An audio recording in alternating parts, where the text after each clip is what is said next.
aider le continent africain. To live with us, the European dream. Good friend of Taiwan.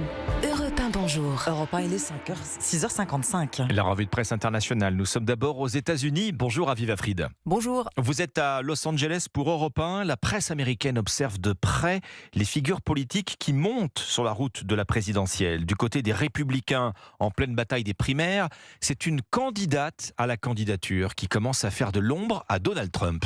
La presse américaine se fait l'écho de la montée en puissance de Nikki Haley. CNBC rapporte que le réseau d'influence du milliardaire ultra-conservateur Charles Koch a décidé de soutenir la candidate républicaine à la présidentielle.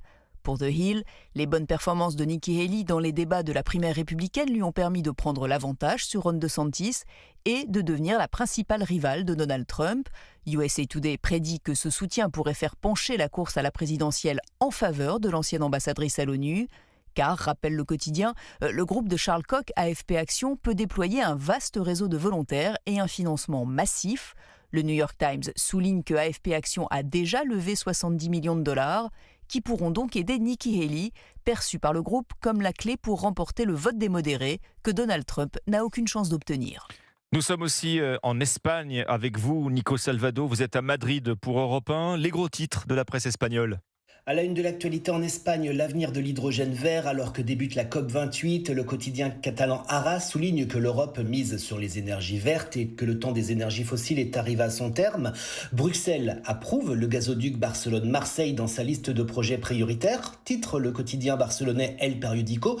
Le nouveau pipeline transportera de l'hydrogène vert entre la France et l'Espagne et toujours selon ce journal catalan, il pourrait être prêt en 2030.